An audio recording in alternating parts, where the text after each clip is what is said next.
اللہ حضرت سیدنا صدیق اکبر سے بڑی محبت ہے، بہت محبت کرتے ہیں۔ میں نے ایک روایت پڑھی، حضور سرور کون و مکان جناب محمد الرسول اللہ صلی اللہ علیہ وسلم نے حضرت سیدنا صدیق اکبر سے فرمایا کہ یہ انگوٹھی ہے، اس کو لے کے جائیے، اس میں لفظ اللہ لکھوا کے لائیے۔ لے کے چلے گئے، واپس آئے تو اس انگوٹھی پہ لکھا تھا اللہ، محمد، ابو بکر۔ حضور نے فرمایا کہ ابو بکر ہم نے تو اللہ لکھنے کے لیے کہا تھا، یا رسول اللہ صلی اللہ علیہ وسلم آپ نے حکم فرمایا تھا، بجا ہے، لیکن اللہ کا نام ہو اور اس کے ساتھ آپ کا نام نہ ہو، مجھے گوارا۔ میں نے کہا کہ اللہ کے نام سے میں آپ کے نام کو کیسے جدا کروں؟ تو میں نے آپ کا اس پہ گرامی بھی اس پہ لکھوا دیا۔ سبحان اللہ۔ کہا یہ ابو بکر، عرض کیا یا رسول اللہ یہ میں نے نہیں لکھوایا، یہ میں نے نہیں۔ اللہ اکبر۔ اب شاید اگلے سوال کی نوبت آتی کہ جبریل امین بارگاہ نبوت میں حاضر ہو گئے اور عرض کیا یا رسول اللہ صلی اللہ علیہ وسلم اللہ فرماتا ہے کہ یہ نام ابو بکر نے خود نہیں لکھوایا، ہم نے لکھوایا۔ اور لکھوانے کی وجہ رب بیان فرماتے ہیں، جبریل امین عرض کرتے ہیں کہ رب فرماتا ہے کہ ابو بکر نے میرے نام سے آپ کے نام کی جدائی کو گوارا نہیں کیا، تو ہم نے بھی آپ کے نام سے ابو بکر کے نام کی جدائی کو گوارا نہیں کیا۔ یا رسول اللہ۔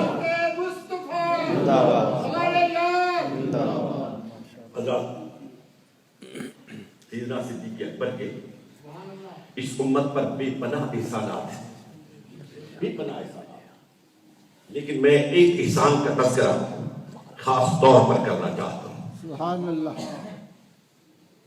حضرات جس وقت جنگ یمامہ ہوئی اس سے پہلے تھوڑا سا پس منظر ایک دو جملوں میں عرض کرنا چاہتا ہوں کہ سرکار علیہ الصلوۃ والسلام جب قرآن نازل ہوتا تھا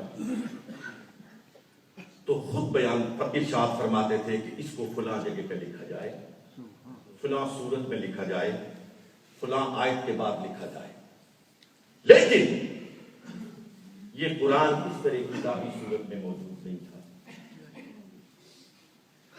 یہ بین الدفتین نہیں تھا، اس طرح جلد میں محفوظ نہیں تھا، کسی کے پاس کاغذ پہ، کسی کے پاس درختوں کے پتوں پہ، کسی کے پاس پتھروں پہ، کسی کے پاس جانوروں کی ہڈیوں پہ، جو عرب میں دستور تھا، رواج تھا، اس کے مطابق ہر کسی کے پاس یہ قرآن کی آیات اور قرآن کی سور مبارکہ موجود اور محفوظ تھی، لیکن اس شکل میں، کتابی شکل میں امت اس سے محروم تھی۔ اب جنگ یمامہ ہوتی ہے، اس میں بڑی تعداد میں حفاظ جام شہادت نوش فرماتے ہیں۔ یہ معاملہ حضرت سیدنا صدیق اکبر رضی اللہ تعالی عنہ امیر المومنین کی خدمت میں پیش کیا جاتا ہے، اور حضرت عمر عرض کرتے ہیں کہ امیر المومنین اب اس کو ایک کتابی شکل دے دینی چاہیے، ورنہ امم سابقہ کی طرح کہیں قرآن مجید فرقان الحمید میں بھی ترمیم و اضافہ نہ ہو جائے۔ حضرات محترم، عاشق مصطفیٰ کا جواب سنیے۔ حضرت سیدنا صدیق اکبر ارشاد فرماتے ہیں کہ اے عمر، آپ مجھے وہ کام کرنے کے لیے کہہ رہے ہیں جو رسول رسول اللہ نے نہیں کیا ہے؟ ابو بکر وہ کیسے کام کر سکتا ہے جو سرکار نے نہیں کیا؟ لمبی حدیث ہے. عمر اصرار کرتے رہے, ابو بکر انکار کرتے رہے, اور سیدنا صدیق اکبر فرماتے ہیں حتی شرح اللہ صدری, یہاں تک کہ اللہ نے میرے سینے کو بھی کھول دیا اور میں عمر کی رائے سے متفق ہوں. اس کے بعد حضرت زید کو بلایا گیا جو کاتب وحی تھے, ان کے ساتھ بھی اسی طرح کی گفتگو. وہ بھی انکار کرتے ہیں, لیکن وہ بھی کہتے ہیں کہ اللہ نے پھر میرے سینے کو کھولا اور میں عمر اور ابو بکر رضی اللہ تعالی عنہما کی بات سے متفق ہو گیا اور طے پا گیا کہ قرآن کو جمع کیا جائے اور ایک کتابی شکل دی جائے.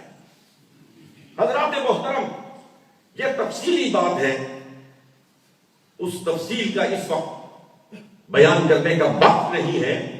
میں صرف یہ عرض کرنا چاہتا ہوں کہ آج شرق میں, غرب میں, شمال میں, جنوب میں, دنیا کے کونے کونے میں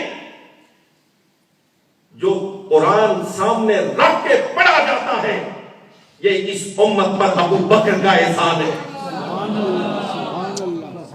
یہ اس امت پر سیدنا عمر کا احسان ہے کہ انہوں نے قرآن کو ہر ترمیم سے, میں کہتا ہوں کہ بلا شبہ پوری امت اسلامیہ قرآن کی محافظ ہے.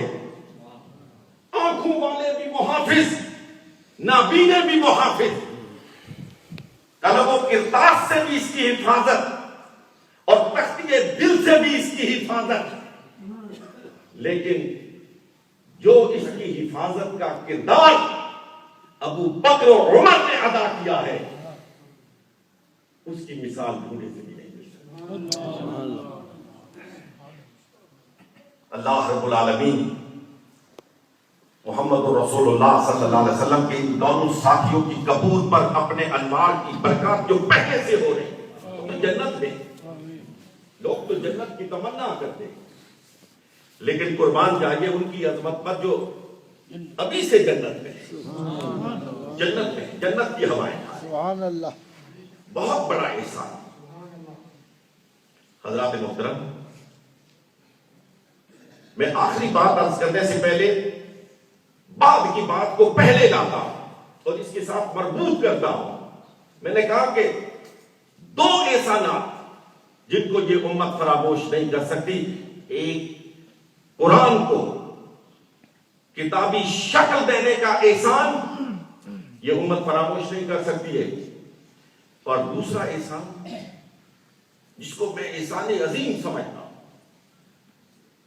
ان دونوں احسانوں کو میں سمجھتا ہوں کہ امت مسلمہ پر بہت بڑے احسانات کہ انہوں نے عمر جیسا خلیفہ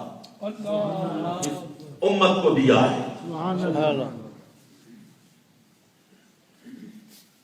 میں کسی بحث میں نہیں الجھنا چاہتا, نہ ہی میری یہ استطاعت ہے, لیکن ایک بات کہنا چاہتا ہوں تاریخ کے قدر طالب علم کی حیثیت سے. میں تقریر میں بھی حضرت پیر صاحب سے اصلاح لے لیتا ہوں اور میں ان سے پوچھتا ہوں کہ میں نے جو آج گفتگو کی ہے اس میں جہاں جہاں کہیں کوئی خطا سرزد ہوئی ہے تو مجھے متنبہ فرمائیں. میں جو بات کہنا چاہتا ہوں, اہل علم بیٹھے, یہاں پہ طلبہ بیٹھے, اس پہ غور کیجیے گا, اس پہ سوچیے گا. جو عرب کی قبائلی عصبیتیں سن 61 ہجری میں آپ کو نظر آتی ہے نا, میں پورے شرح صدر سے کہتا ہوں کہ اگر سرکار علیہ الصلوۃ والسلام کے بعد مسند خلافت پر ابو بکر و عمر جلوہ فکر نہ ہوتے تو وہ عصبیت محمد رسول اللہ کے فوراً بعد جنم لے لیتی. یہ ان دونوں شخصیات کا اس امت پر اتنا بڑا احسان ہے کہ 60 سال تک وہ سلگتی ہوئی عصبیت ہے،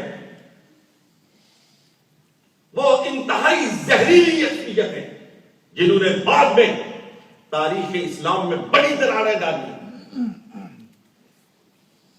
وہ سرکار کے فوراً بعد اس امت کے شیرازے کو منتشر کر دیتے۔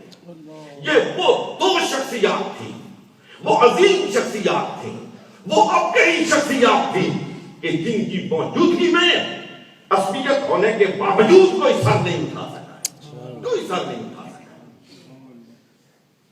حضرات محترم، ان کی عظمت پر بے شمار دلائل دیے جا رہے ہیں۔ میں صرف ایک آخری بات کہہ کر اپنی بات کو ختم کرنا چاہتا ہوں کہ یہ محمد رسول اللہ صلی اللہ علیہ وسلم کا اکلوتا صحابی ہے جو سرکار کی حیات مقدسہ میں مصلی امامت پر کھڑا نظر آتا ہے۔ سبحان اللہ۔ اور حضرات، اس کا کھڑا ہونا کوئی عام بات نہ تھی، کوئی معمولی بات نہ تھی۔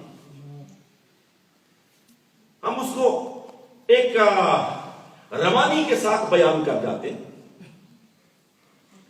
کیونکہ ہم نے سبق رٹا ہوتا ہے، رٹا ہوا سبق پڑھنا شاید دعوت غور و فکر نہیں دیتا۔ یہ کھڑا ہونا کوئی معمولی بات نہ تھی۔ ان کے مصلی امامت پر کھڑا ہونے کو سرکار خود ملاحظہ فرما رہے ہیں، خود دیکھنا چاہتے ہیں میرا محبوب میرے مصلی پہ کھڑا کیسا نظر آتا۔ سبحان اللہ، سبحان اللہ۔ اور یہ بھی ایک انوکھی بات تھی کہ مصلی امامت پہ ابو بکر کھڑے ہیں، حجرہ عائشہ صدیقہ کے دروازے پہ محمد الرسول اللہ کھڑے ہیں، اور صحابہ کرام کعبۃ اللہ کو چھوڑ کعبے کے کعبے کو اپنا کعبہ بنا کر نماز ادا کرتے ہیں۔ ایک بات پھر آپ کے حضرت صاحب، آپ کے غور و فکر کے لیے میں کہنا چاہتا ہوں۔ ایک روز پہلے بھی میں نے کہیں کہی تھی اور میرے ذہن میں تھا کہ میں آپ کی موجودگی میں یہ بات کہوں گا، اسے دہرانا چاہتا ہوں کہ حضور علیہ الصلوۃ والسلام جب بیت المقدس کی طرف منہ کر کے نماز پڑھتے تھے، اور ہمارا قبلہ بیت المقدس تھا، اور سرکار کی خواہش تھی کہ ہمارا قبلہ بیت اللہ ہونا چاہیے، اور اللہ رب العالمین نے اس خواہش اور سرکار کے دل میں پلنے والی اس تمنا اور طلب کو جس انداز میں قرآن میں بیان فرمایا ہے وہ بھی انوکھا انداز ہے۔ سبحان اللہ۔ دوسرا پارہ ہے، ارشاد فرمایا قد نرا تقلب وجهک فی السماء۔ سبحان اللہ۔ میرے محبوب، جب آپ آسمان کی طرف دیکھا کرتے تھے آپ تحقیق کے لیے، تو بے شک ہم بھی آپ کو دیکھا کرتے تھے، وہ دیکھا کرتا تھا، ہم نیچے دیکھا کرتے تھے۔ فَلَنُوَلِّيَنَّكَ قِبْلَةً تَرْضَاهَا۔ میرے محبوب، یہاں نہیں فرمایا کہ بیت اللہ پہ آنا، جدھر تو مڑنا چاہتا ہے ادھر مڑ، جو تیری خواہش ہے نا اس کو پورا کر، سبحان اللہ۔ ادھر مڑ جا، مڑنا تیرا کام، اس کو بیت اللہ بنانا ہمارا کام۔ یہ آیت مسجد قبلتین میں نازل ہوئی۔ اہل علم سے سوال یہ ہے کہ کیا کسی نے جبریل امین کو آتے ہوئے دیکھا؟ کیا کسی نے وحی کے نزول کی سماعت کی؟ یہ تو سرکار پہ نازل ہوئی، جو پیچھے کھڑے تھے ان کو تو نہیں معلوم تھا کہ تبدیلی قبلہ کی آیت مبارکہ نازل ہو گئی ہے۔ اللہ۔ سرکار نے رخ تبدیل کیا، صحابہ بھی پیچھے مڑتے چلے گئے، کسی نے پیچھے سے لقمہ نہیں دیا۔ سرکار کدھر؟ جدھر سرکار مڑے ادھر غلام مڑ گئے، اور دنیا والوں کو بتا دیا کہ ہمارا قبلہ نہ بیت المقدس ہے، ہمارا قبلہ نہ کعبۃ اللہ